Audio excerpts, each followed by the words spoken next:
Motor control is an ability of the body to initiate and regulate movements of the body. And whether you are an infant or old enough to remember 195 countries of the world, motor control is innate. Our central nervous system is coordinated with sensory receptor, which elicits necessary signals to employ muscles with mechanisms essential to movements. That means honing movements in an efficient, goal-directed approach is indispensable for a player like me to inculcate for a feat. In today's video, let me beckon you with the theories of motor control that will bring you to the next level with your skills. To give you a vivid understanding of the theories, I will be presenting myself as a track and field player that exercises the movement production entailing the aforementioned approaches when executing the sport. Let's go! First is the reflex theory. A player is in a starting position, and when that happens, the quick response of the rules such as players cannot touch their and the opponent's starting line, raising their hips when about to start, and run as the pistol is fired. These phases do not require prior attention for athletes as the stimulus being inside the field facilitates the influences of learned and unlearned reflexes. Sitting on the ground can be the simple reflex of which was honed into conditioned reflexes, like where to position itself, the rules being employed, and the response of the external stimuli, which is the pistol. Second is the dynamic systems theory. A wide space of the field with plentiful players raging for the triumph.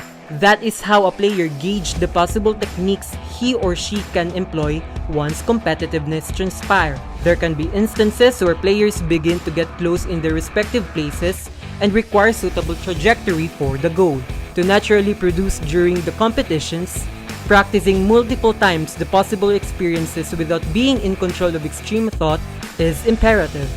By coordinating techniques, upgrading game plan based on stability, mobility, and efficiency, that becomes his motivation for success. Third is the hierarchical theory. A player of track and field does not begin being the best. It requires practice, increase of determination, and development. Basic skills such as the starting position, your forelimbs on the ground, and hips elevates to start acceleration.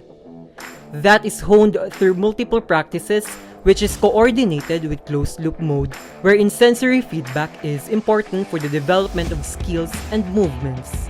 There are techniques that advances players with their skills, such as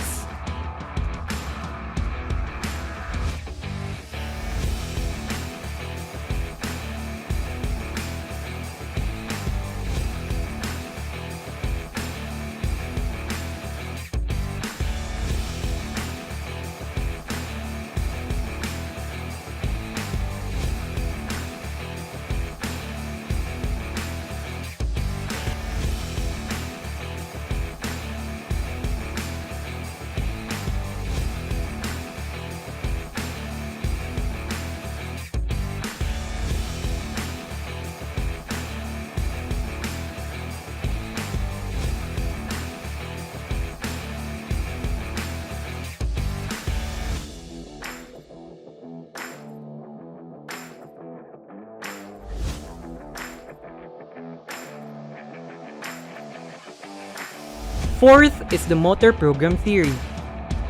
Players innately practice for the honing of skills and developing strategies for the techniques that can be controlled by open loop. Track and field players carry out techniques when opponents begin to get closer. With the less probable feedback, it is needed that players employ their drive and power in their movements from their long-term memory for the effectiveness of skills and techniques being practiced prior to the competition. Last on the list is the ecological theory. Motivation from oneself, family, and the life experiences of others pose enormous influence on the behavior of the player. Running is the main objective of the sport track and field, and with external factors may or may not hamper the performance of the player.